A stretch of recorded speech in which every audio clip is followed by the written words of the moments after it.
Ya, Assalamualaikum warahmatullahi wabarakatuh. Kita lanjutkan perkuliahan ketiga kita berkaitan dengan pengantar fisika material. Hari ini kita akan membahas tentang karakteristik atau secara umum berkaitan dengan garis besar dari material science ya. Jadi kita pahami bahwa dalam material science itu ada 5 hal besar. Ya, pertama adalah processing. Processing ini akan menghasilkan struktur dari materialnya, baik secara struktur atomik atau struktur dalam makroskopiknya. Jadi mikroskopiknya adalah struktur atomik misalnya. Kalau struktur makronya itu berkaitan dengan ergonomisnya. Jadi ergonomis itu kemampuan material tersebut dapat digunakan secara baik dapat digunakan oleh manusia. Kita sebagai usernya gitu ya. Nah, struktur ini ya, proses akan membentuk struktur.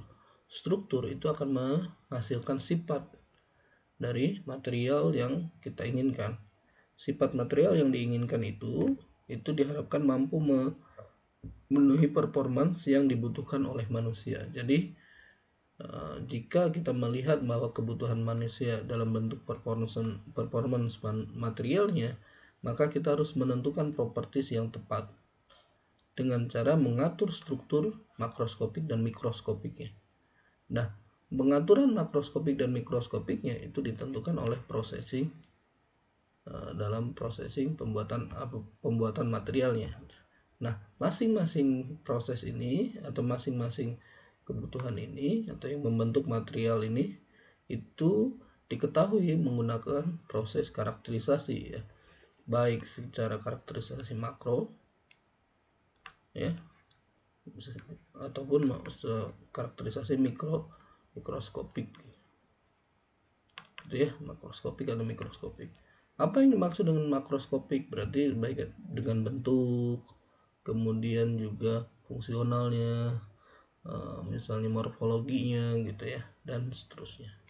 Atau mikroskopiknya baik secara atomik, komposisi kimia, atau ikatan-ikatan kimia yang diinginkan, dan banyak hal yang lainnya, misalnya ukuran partikel yang kecil dan seterusnya. Nah, secara umum material science itu ada di sini. Processing, struktur, dan properties. Jadi di antara processing, mulai dari processing hingga properties. Sedangkan performance biasanya itu berkaitan dengan secara umumnya itu berkaitan dengan aplikasinya yang kita sebut sebagai engineering atau tekniknya. Nah, jadi semua ini sangat berpengaruh, baik mulai processing sampai performance ya. Nah, sedangkan berkaitan dengan aplikasi dari material science gitu ya, banyak sebenarnya gitu. Jadi misalnya material science itu kita analisis menggunakan fisika, kimia, dan matematik gitu ya. Nah, material science kita analisis menggunakan ilmu dasar ya, ilmu alam gitu ya, misalnya fisik, chemistry, dan matematik. Tetapi juga nanti itu akan mendukung teknologi, teknik, atau medical gitu ya, bahkan biologi gitu.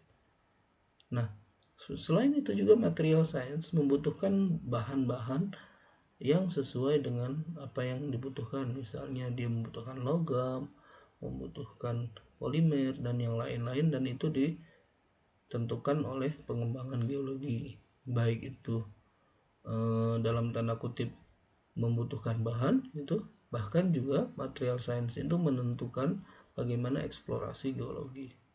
Oke. Jadi dia adalah ilmu interdisiplin ya. Makanya material science ini banyak berkembang saat ini, banyak dikembangkan oleh para peneliti gitu, karena dia menyangkut hajat hidup orang banyak lah kalau bahasa orang sosialnya gitu ya. Nah, cara kita melihat material science itu kita mulai dari struktur atomik ya. Kita tahu bahwa atom itu terdiri dari proton dan neutron ya, dan kemudian proton dan neutron inti membentuk inti atom yang dikelilingi oleh elektron. Ya. Nah, kita tahu bahwa proton dan elektron juga memiliki muatan besar, muatan yang sama, tetapi berlawanan. Besarnya sama, tapi muatannya berbeda gitu. Ya, itu sebesar 1,6 kali 10 pangkat minus 19 kolom. Jadi masing-masing masing-masing elektron atau proton kita sebut sebagai muatan positif, elektron bermuatan negatif. Alasan kenapa elektron dimaknai sebagai muatan negatif adalah karena dia dapat berpindah dari satu atom ke atom yang lain. Kemudian ada bilangan atom. Bilangan atom, atau juga ternyata bilangan atom itu berkaitan dengan jumlah proton dan jumlah elektron yang mengelilingi atom tersebut pada kondisi stabil ya. Kemudian kita tahu bahwa massa atom itu adalah massa dari proton ya, massa dari proton dan massa dari neutron gitu ya, digabungkan. Nah, karena proton dan neutron ini jumlahnya hampir sama, walaupun kadang neutron lebih banyak dibandingkan proton, gitu ya, maka walaupun dia memiliki atomic number yang sama, karena atomic number itu dimaknai dari jumlah proton, dan ketika neutron jumlahnya berbeda, maka dia akan menghasilkan isotop. Jadi atomic numbernya sama, tetapi massa atomiknya berbeda. Gitu. Nah, itu yang disebut dengan isotop.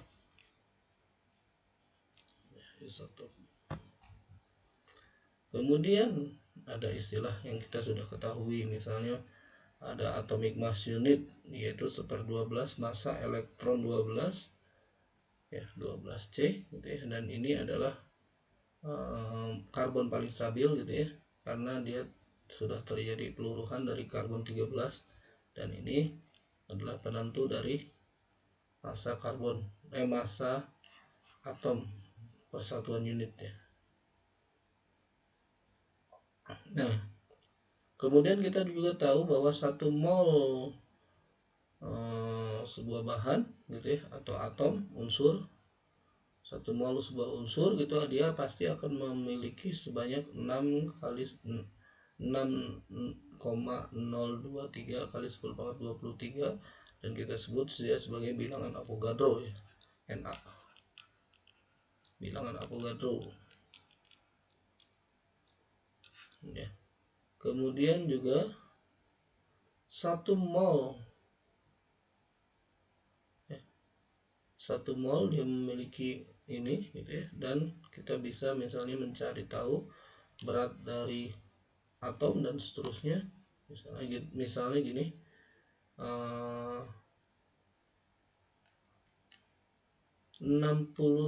misalnya tembaga ya, tembaga dia beratnya adalah 63,54 amu per atom, maka berat 1 molnya itu kira-kira adalah 63,54 gram gitu.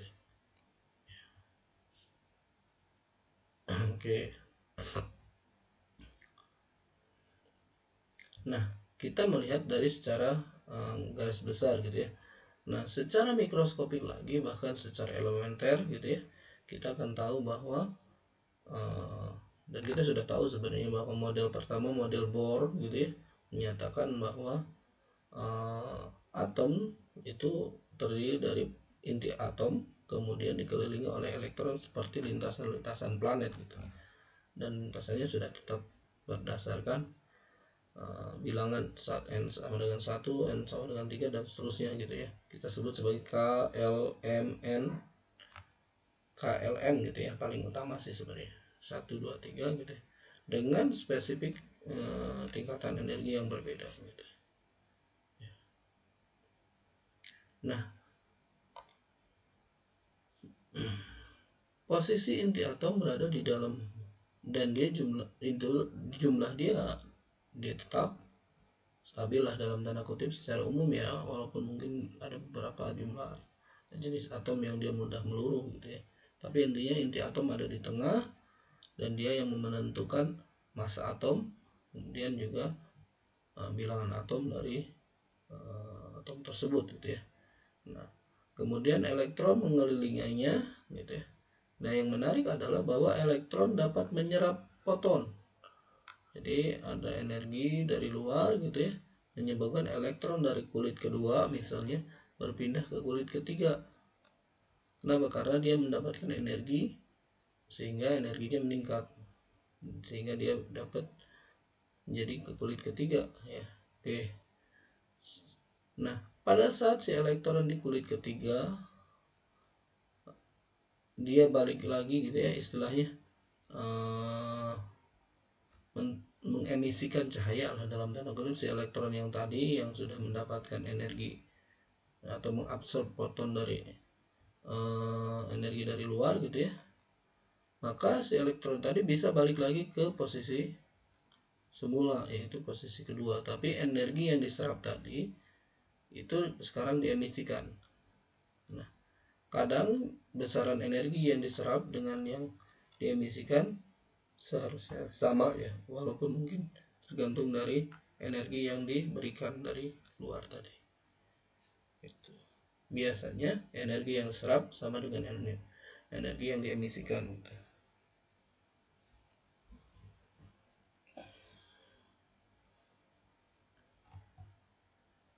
Namun ada beberapa keterbatasan model Bohr. Kenapa? Karena pada umumnya adalah menganggap elektron berada pada lintasan seperti lintasan planet-planet, dan kita tahu bahwa elektron dapat bergerak secara probabilistik gitu ya. Dan kita tahu juga misalnya bahwa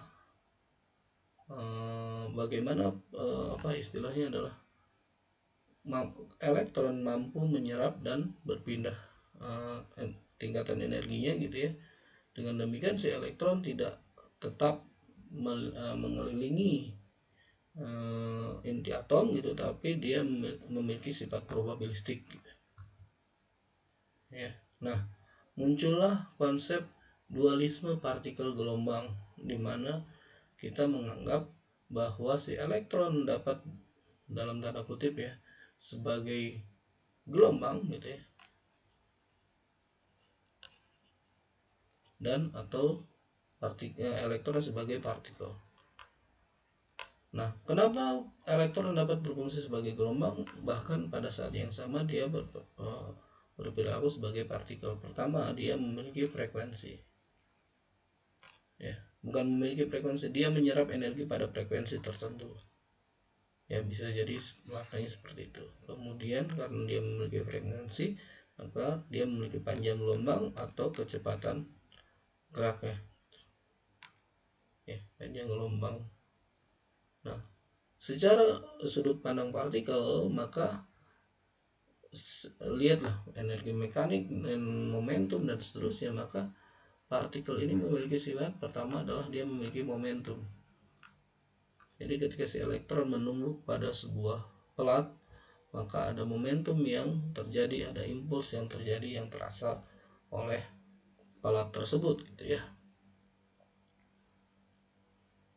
Di sisi lain juga pada akhirnya maka delta P di sisi ini adalah delta P gitu, ada penentuan momentum. Kemudian di sini karena si elektron ini berperilaku sebagai gelombang dan kita anggap dia bergerak secara paket-paket gelombang, maka kita dapat mengetahui dari sisi ini adalah posisinya delta X, posisi dari partikelnya, posisi dari elektronnya.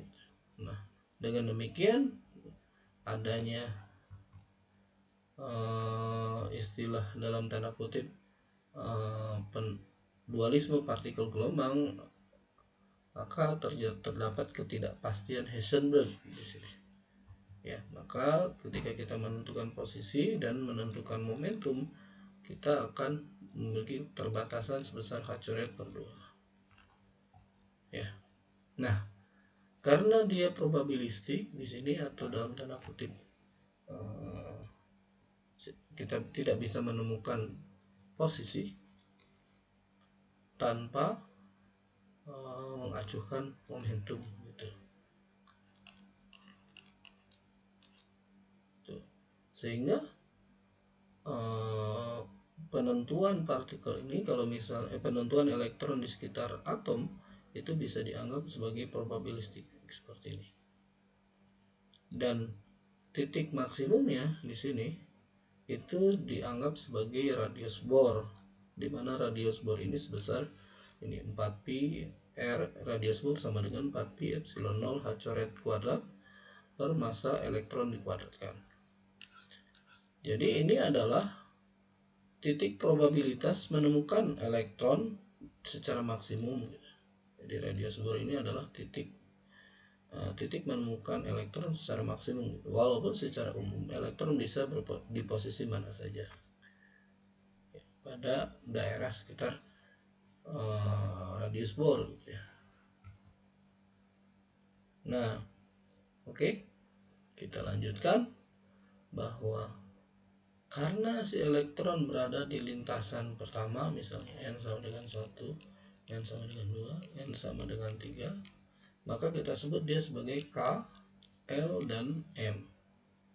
Dan jumlah pada kulit 1, 2, 3, dan seterusnya itu ditentukan oleh rumusan ini, bahwa jumlah elektron di kulit pertama, kulit kedua, ketiga, dan seterusnya itu sebanding dengan 2n pangkat 2. Jadi kulit pertama itu sekitar 2, kulit kedua itu sekitar 8, kulit ketiga sebanding dengan 18 ya, 32. Kulit keempat itu mungkin n ya, gitu ya. Kulit keempat itu adalah 32 gitu. Oke. Ya. Nah, walaupun dia misalnya ada lintasan-lintasan, tetapi kita tahu bahwa ada sisi momentum istilahnya, karena dia memiliki sifat momentum, ya karena dia berputar pada lintasannya gitu ya. Secara ini probabilistiknya tetap dia berada pada lintasannya, maka dia akan memiliki sisi azimut lah ya, atau dalam bahasa sederhananya adalah bilangan kuantum angular ya. Ini karena sifat dari lintasannya gitu ya. Maka karena sifat dari lintasannya dan dia disebut sebagai L atau bilangan kuantum angular gitu ya. Dimana L ini menggambarkan tentang istilahnya tuh, mungkin sifatnya adalah sifat momentumnya gitu. Nah, pada bilangan L ini ya, bilangan L ini akan ditentukan berdasarkan bilangan 0 sampai n-1. Jadi kalau misalnya n-nya 1 berarti L-nya itu sama dengan 0. N-nya 2 maka L-nya itu bisa mulai dari sama dengan 0, L-nya sama, kalau 2 ya, L-nya sama dengan 1. Nah, kalau 0 berarti sifatnya adalah dia akan membentuk kita sebut sebagai S ya. L sama dengan 0 kita sebut sebagai S. Ini. Terus kemudian bilangan angularnya L-nya sama dengan 1, maka dia akan membentuk seperti ini. Terusnya ya. Ini kita sebut sebagai P.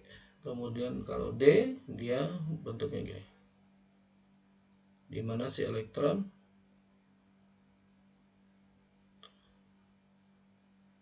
akan berada di lintasan ini dan membentuk struktur momentum angular D.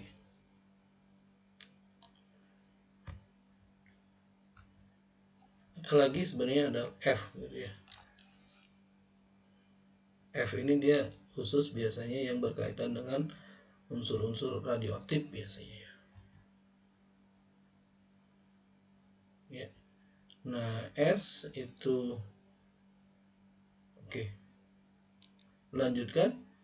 Nah, bilangan N itu akan membentuk L0, L1 sampai Ln-1 gitu ya.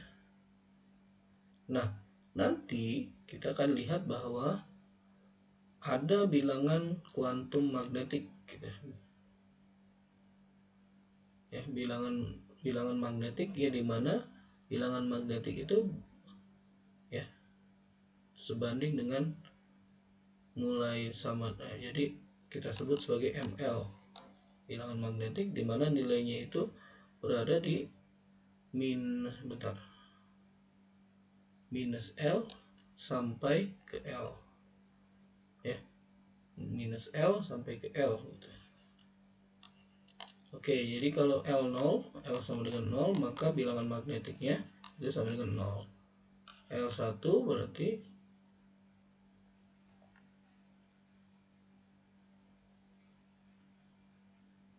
L1 berarti ML-nya itu mulai dari minus L, 0, dan plus L. Berarti 1, minus 1, 0 sampai 1. Kalau L-nya 1. Kalau L-nya 2 berarti mulai dari minus 2, minus 1, 0, dan 1, kemudian 2. Dan seterusnya. Dan ini menggambarkan tentang momentum magnetik. Ya, kita sebut sebagai momentum magnetik gitu. Kenapa? Berarti dia akan membentuk unsur-unsur magnetik ya. Kenapa sifat magnetik muncul dari beberapa jenis atom, misalnya seperti neodymium, besi, atau yang lainnya. Walaupun besi tidak terlalu magnetik ya, tapi intinya mungkin kepahaman kita gitu, pengalaman kita bahwa magnet itu umumnya terbuat dari besi gitu. Nah, ada lagi misalnya bilangan kuantum atau spin gitu ya, dimana elektron ya, suatu elektron itu dapat memiliki tingkatan energi sama, tetapi beda apa istilahnya ya, beda arah orientasi putarnya gitulah. Yang satu misalnya ke arah up, yang satu lagi ke arah down. Nah, itu pada tingkat energi yang sama, tetapi dia akan memiliki bilangan spin yang berbeda, misalnya plus setengah atau minus setengah ya. Dan ini berlaku disebabkan adanya larangan Pauli ya, prinsip larangan Pauli, bahwa suatu keadaan tidak dapat diisi oleh dua elektron yang sama, jadi hanya boleh diisi satu atau tidak gitu. Oleh sebab itu, maka dia akan menggambarkan tentang spin gitu ya, dimana ada spin up dan spin down gitu ya. Jadi dengan prinsip ini jumlah elektron dapat berbeda dari setiap orbital ya. Kemudian juga orbital S dapat hanya memiliki satu tingkatan energi, tetapi dapat mengakomodasi dua elektron dengan bilangan spin yang berbeda. Jadi S itu ya, S dia dapat elektron yang bergerak misalnya arah sini satu arah, yang satu lagi elektron bergerak ya, misalnya dia berputar ke arah sini up, yang ini adalah bisa berputar ke arah down. Jadi intinya adalah berbeda arah.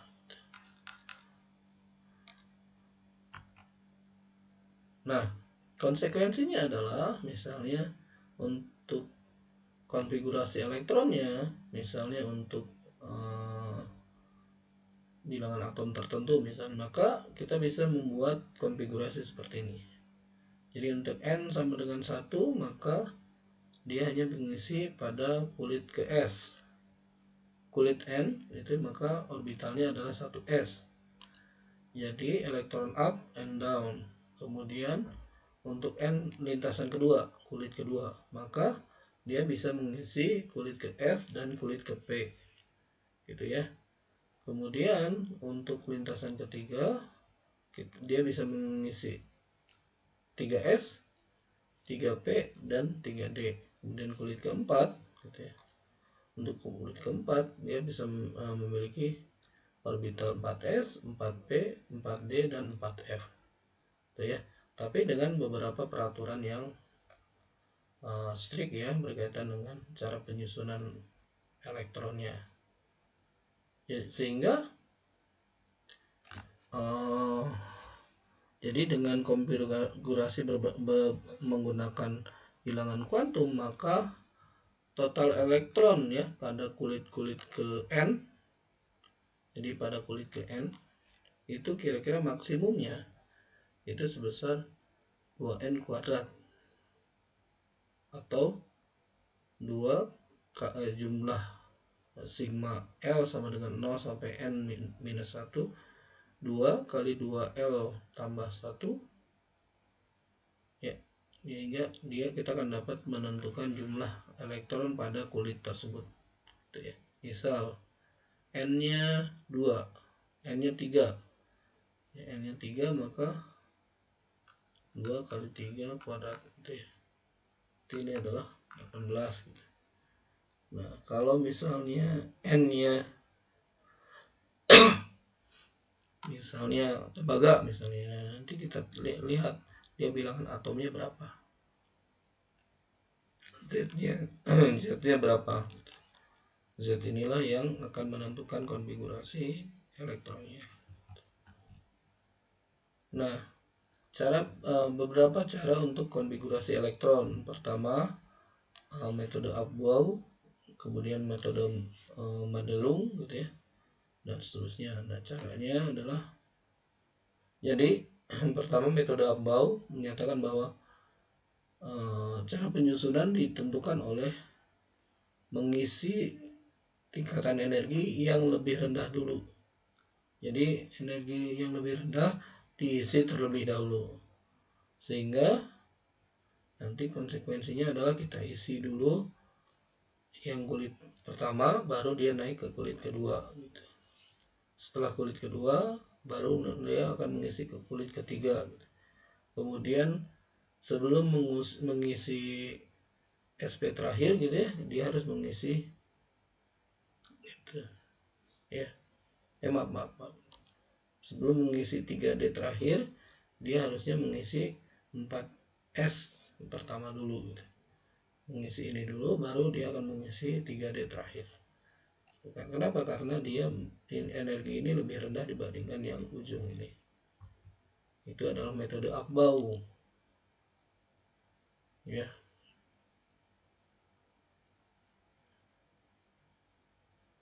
Jadi 3D akan terisi sebelum 4P. 3D akan diisi dulu sampai penuh sebelum kita mengisi 4P. Jadi intinya adalah 3D, sebelum mengisi 3D kita mengisi dulu 4S. Sebelum mengisi 4P kita memenuhi dulu 3D gitu. Oke. Nah gini metodenya. Kita tentukan dulu kulit pertama, kulit kedua, kulit ketiga, 3P ya, maaf, iya benar, berarti 3P. Setelah 3P mengisi dulu 4S, 4S penuh baru 3D gitu ya. Dari 3D baru ke 4P, dari 4P ke 5S, dari 5S ke 4D, dan seterusnya. Cara mudahnya adalah kita mengurutkan ini. Jadi dari sini ke sini, sini. Setelah itu dapat 2P. 2P penuh baru mengisi 3S. 3S penuh baru mengisi 3P. 3P penuh baru mengisi 4S. 4S penuh baru 3D. 3D penuh baru 4P. 4P penuh baru 5S. 5S penuh baru 4D, dan seterusnya. Gitu ya. 4D, 5P, 6S, baru ke 4F, 5D, 6P, 7S.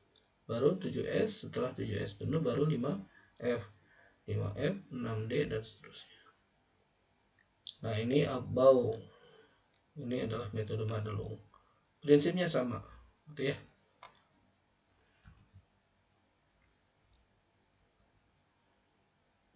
Oke, contoh adalah misalnya kita punya natrium. Natrium bilangannya adalah 23. Massa atomnya 23, tapi elektronnya hanya 11.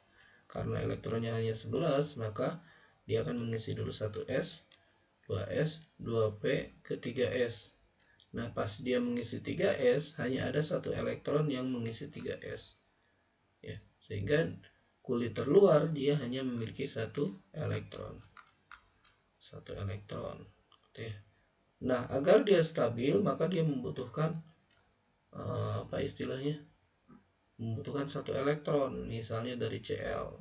Cl dia kurangan elektron, tapi kulitnya dia bisa sharing gitu. Elektron dari elektron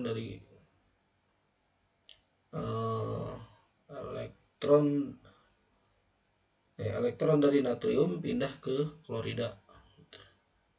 Jadi bisa dipindahkan gitu.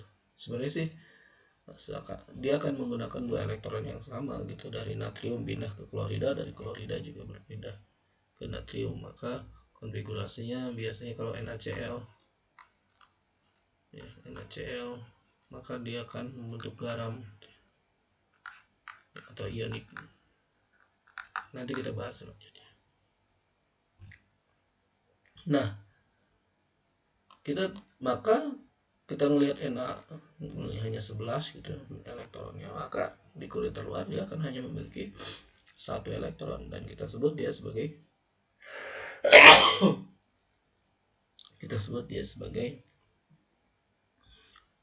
elektron valensi ya, elektron terluar. Nah, ini contohnya adalah unsur-unsur konfigurasi elektron pada beberapa unsur, misalnya hidrogen, helium. Ya, berarti helium, kemudian lithium, beryllium, boron, karbon, nitrogen, oksigen, fluoride, neon. Kita tandai lagi neon. Dia 10, berarti 10 itu terdiri dari kulit pertama 2, kulit kedua 8, kulit pertama 2. Nah, helium, neon, kemudian di sini argon 18 ya. Berarti 2, 8, 6. Ya.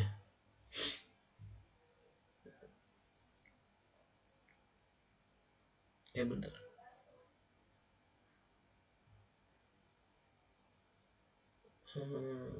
Iya. 288. Nah, helium, neon, argon dia termasuk inert. Kenapa? Karena seluruh elektronnya itu sudah terisi. Jadi elektron terluarnya enggak, valensinya ya udah stabil gitu, sehingga dia tidak mudah berikatan. Ada lagi misalnya di sini titanium, vanadium, kromium, mangan, Fe. Ini urutan kedua ya. Nomor kedua. Ya, xenon. Ya, dan seterusnya ya. Oke. Nah, kita lihat bahwa ada beberapa valensi yang berbeda, misalnya hidrogen. Hidrogen valensinya 1, oksigen. Mana oksigen? Oksigen valensinya 4. Ya. Ya, 4. 2 berarti ya. Iya, valensinya 4, di sini 4. Tapi karena dia baru 6 gitu ya, di kulit kedua ya, berarti ini kulit kedua hanya ada 6, baru 6, butuh lagi 2. Nah, 2 inilah yang didapatkan dari hidrogen gitu ya, kalau dia membentuk H2O. Jadi stabil ketika membentuk H2O. Kenapa? 2 elektron dari hidrogen itu berpindah ke oksigen gitu ya. 2 elektron dari oksigen berpindah ke hidrogen gitu. Sehingga akhirnya dia stabil gitu. Jadi kenapa sebuah material itu, dalam tanda kutip material itu stabil, karena ikatan-ikatan kimianya stabil gitu.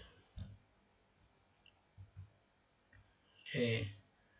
Jadi karena ikatan yang terluarnya dia udah stabil, maka dia akan membentuk struktur atom dalam tanda kutip molekul yang stabil, atau struktur atomnya juga molekul ya. Kalau argon kan dia unsur ya, kalau dia membentuk H2O berarti dia adalah molekul, dan ketika membentuk molekul pun dia stabil. Kenapa? Karena elektron valensinya sudah terisi penuh gitu. Oke ya. Nah, ini sebagai catatan gitu ya. Silahkan dibaca bahwa konfigurasi dari elemen yang lebih berat gitu ya, dapat diekspresikan dalam elemen inert ya, ditambah dengan kulit terluarnya gitu. Jadi kulit stabilnya ditambah kulit terluarnya yang kita sebut sebagai kulit valensinya gitu.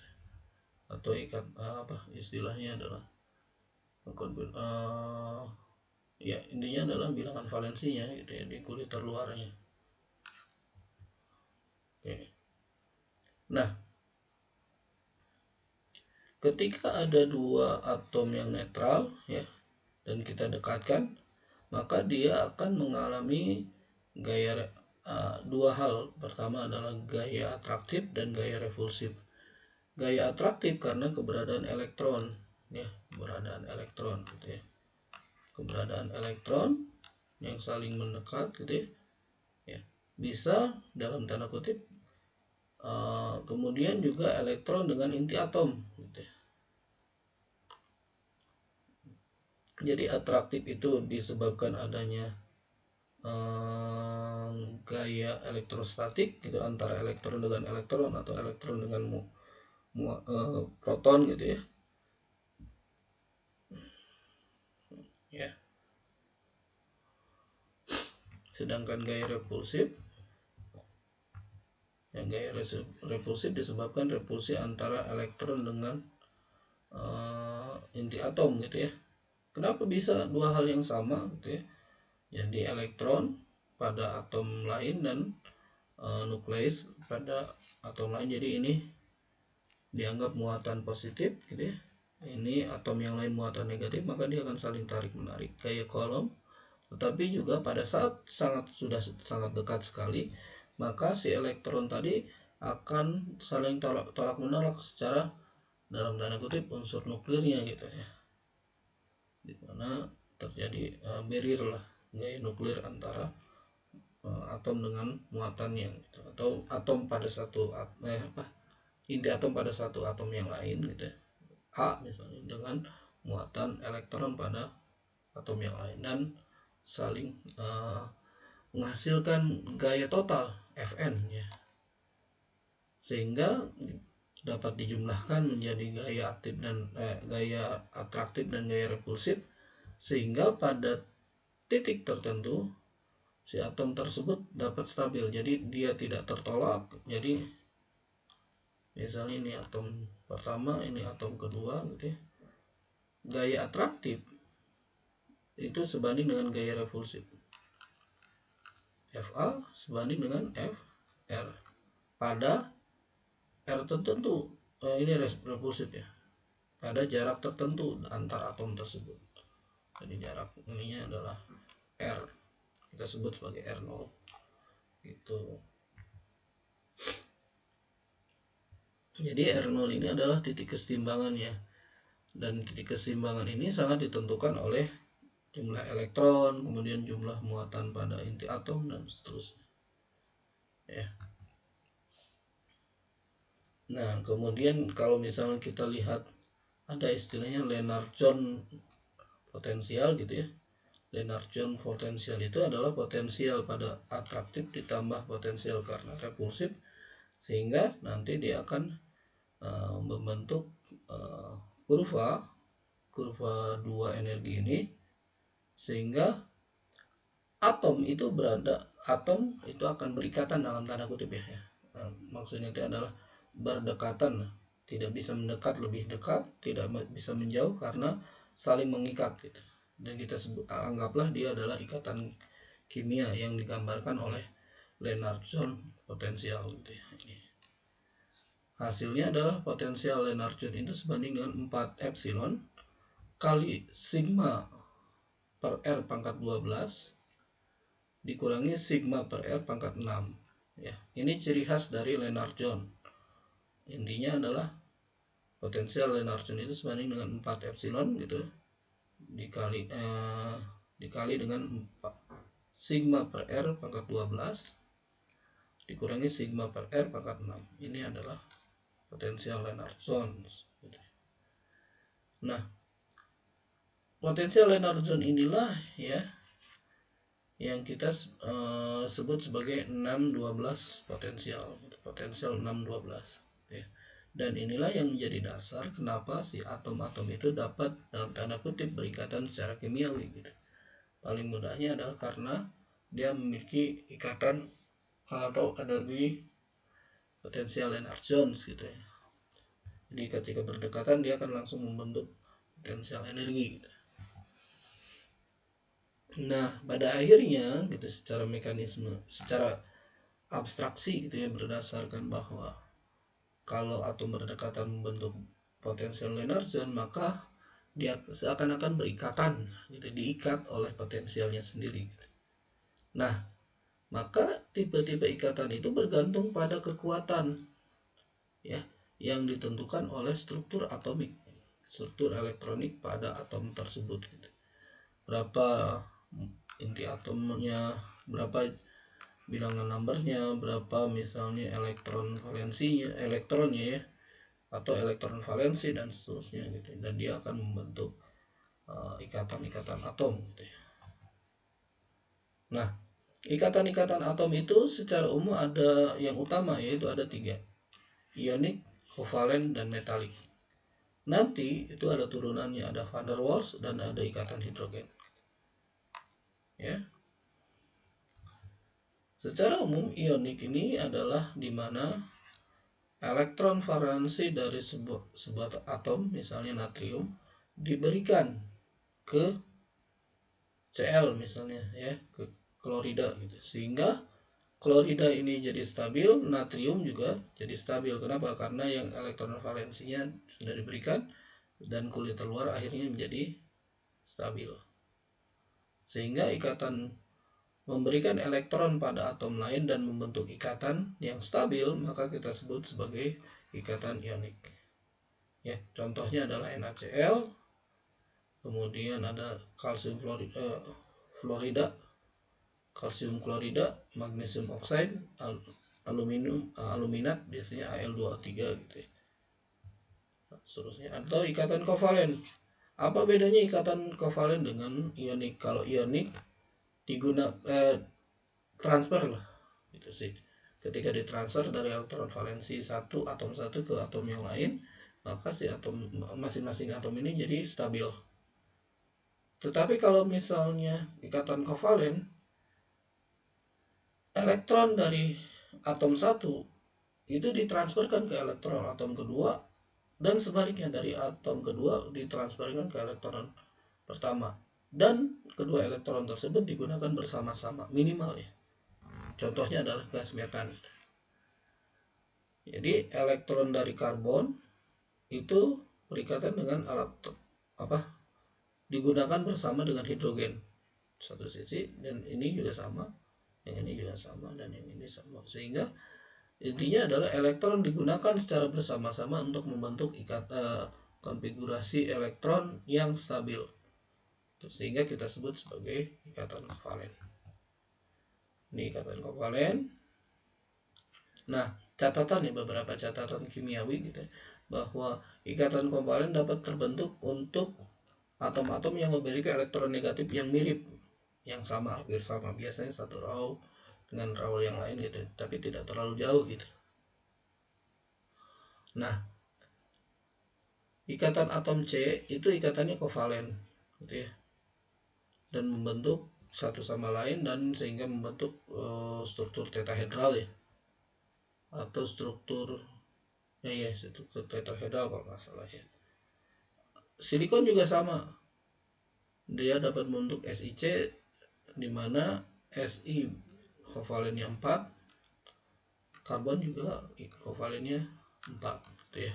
Sehingga kita membentuk ini, membentuk ikatan kimia gitu ya. Atom dari Si berikatan dengan C, atau Si ditransfer ke C, yang C juga ditransfer ke Si gitu ya, sehingga dia akan membentuk ikatan kovalen gitu ya. Dan biasanya kelebihan dari ikatan kovalen karena digunakan bersama-sama, dia dia memiliki kekuatan yang cukup. Kenapa? Karena ikatan elektronnya sangat kuat karena dua-duanya digunakan secara bersamaan. Sedangkan NaCl gitu ya, karena elektron digunakan ditransferkan gitu ya, dia akan mudah melarut. Kenapa? Karena pelarutnya misalnya air itu adalah kovalen gitu. Air itu dia pelarut gitu ya, polar maksudnya gitu. Polar negatif, Na itu positif atau Cl itu dia negatif gitu, sehingga dia akan mudah larut di air. Nah, nanti juga ada jenis-jenis yang lain, ikatan-ikatan alotrop. Satu jenis atom yang sama dia membentuk struktur yang berbeda. Ya. Nah, yang terakhir, ikatan yang umum itu adalah ikatan metalik. Nah, pada metalik gitu ya, yang menarik adalah biasanya unsur valensinya besar. Ya, biasanya ikatan-ikatan metalik itu atom-atom dengan valensi yang cukup besar, misalnya besi gitu. Besi atau copper, tembaga, aluminium, emas gitu, atau yang lainnya. Atau Zn misalnya. Ya, di mana inti atom berdekatan gitu ya, dan membentuk kristal dalam tanda kutip. Kemudian elektron valensinya itu digunakan secara bersama-sama gitu ya, karena digunakan bersama-sama dan elektron valensinya banyak gitu ya, sehingga atau ya dia elektron valensinya berada pada kulit yang rada jauh gitu, sehingga si elektron bisa berpindah ke tempat lain, seakan-akan dia berada di dalam larutan, istilahnya adalah si inti-inti atom itu, ikatan-ikatan atom dia statis gitu ya, tetapi si elektronnya bisa seakan-akan dia bergerak seperti lautan elektron gitu. Bergerak seperti lautan elektron, dan dia bergerak bebas gitu. Tetapi karena geraknya acak ya, dia tidak akan memberikan arus yang cukup besar kecuali adanya beda potensial, sehingga si elektron dapat bergerak hanya dalam satu arah. Tapi kalau misalnya tanpa ada medan luar, medan listrik misalnya gitu ya, medan listrik dari luar gitu ya, dia bergerak acak seakan-akan dia adalah gas di dalam ruangan tertutup, sehingga dia ya aliran elektronnya tidak ada. Oke.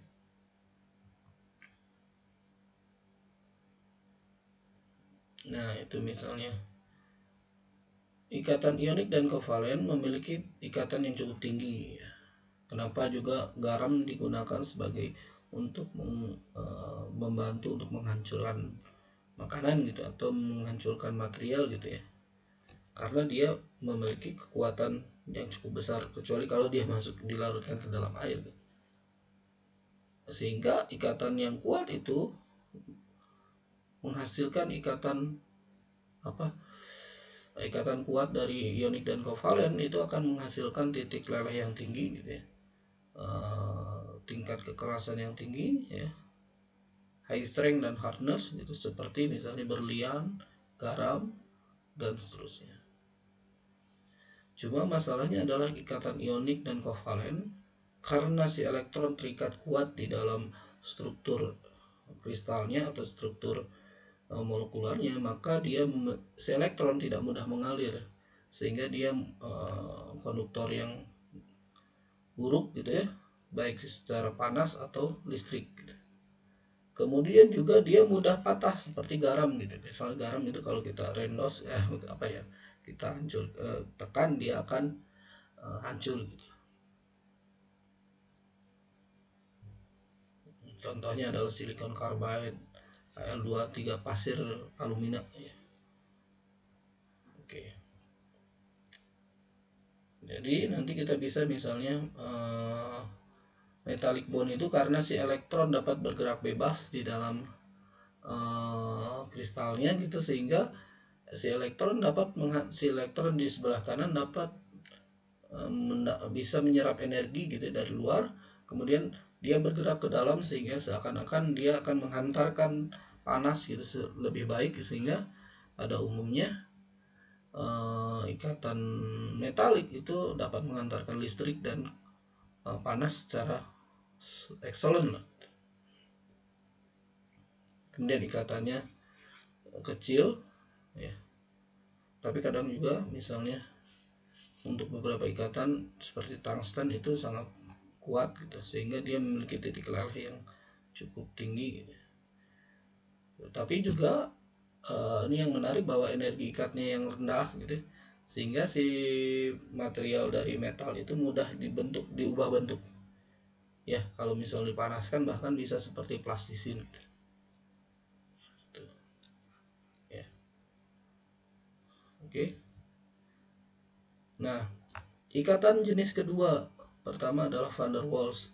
Biasanya ikatan van der Waals itu berkaitan dengan interaksi yang lemah antara dipol.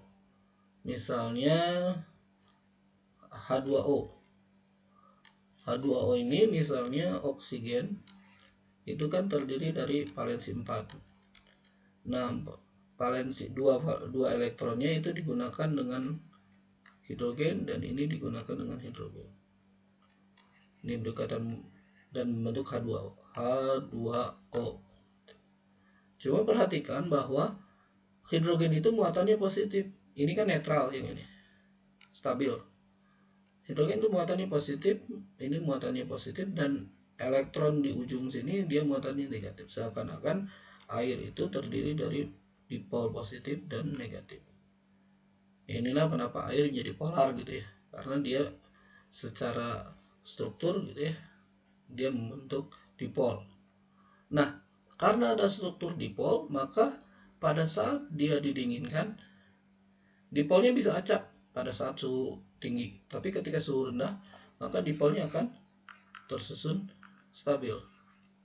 Ini positif, ini negatif, ini berarti negatif, ini positif, dan membentuk kristal negatif positif, dan dia bisa dengan mudah membentuk kristal, misalnya kristal air gitu ya. Nah, ikatan yang terbentuk antara dipol dengan dipol ya, itulah yang disebut dengan ikatan van der Waals. Oke. Nah, ikatan van der Waals ini juga yang bisa bertanggung jawab dalam anomali air.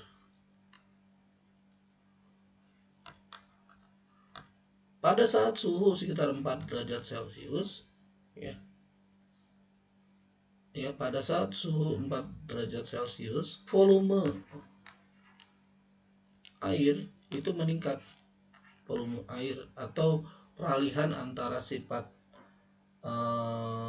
cair dengan padatan, antara es dengan air gitu.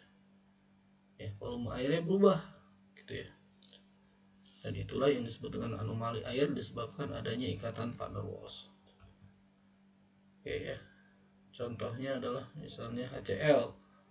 HCl dengan HCl sendiri dia akan membentuk dipol gitu ya. Cuma ikatan dipol itu, ikatan energi atau energi dari ikatan dipol ini dia hanya kecil, sekitar 2 sampai 10 kJ per mol. Sehingga disebut sebagai ikatan yang lemah gitu. Tetapi dia ikatannya cukup bagus karena aplikasinya banyak, terutama di polimer gitu ya, dan yang lain-lain gitu ya.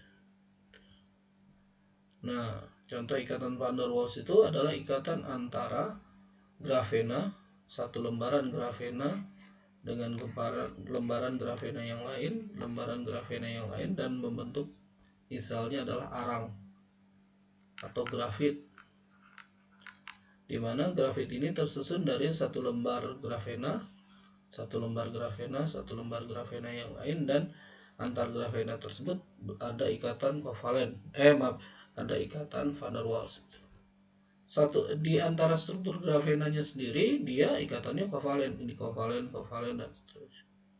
Maka tapi ikatan antara satu lembar dengan lembaran yang lain gitu ya, itu tidak ada ikatan utama gitu, tidak ada kovalen, ionik atau metalik gitu ya, tetapi ikatannya adalah ikatan van der Waals. Oke, ya. Ada ikatan hidrogen. Apa bedanya ikatan hidrogen dengan ikatan van der Waals?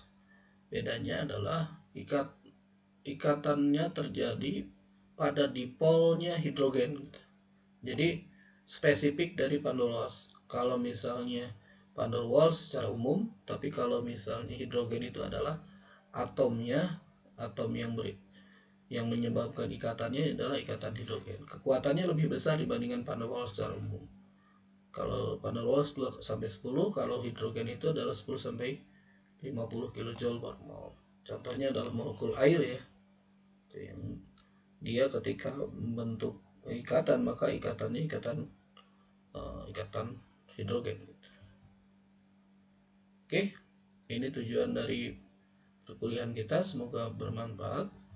Cuma perhatikan bahwa mohon kerjakan kuisnya. Mohon kerjakan kuisnya dari mulai 1 sampai 21 ya. Sampai 25, pilih soal-soal yang dianggap mudah dulu, tapi juga tidak harus semuanya gitu ya. Tapi intinya kerjakan sesuai dengan kemampuan masing-masing. Oke, sekian kuliah kita hari ini. Semoga bermanfaat. Ini adalah referensi yang kita gunakan gitu ya. Ya, semoga bermanfaat. Ya, assalamualaikum warahmatullahi wabarakatuh.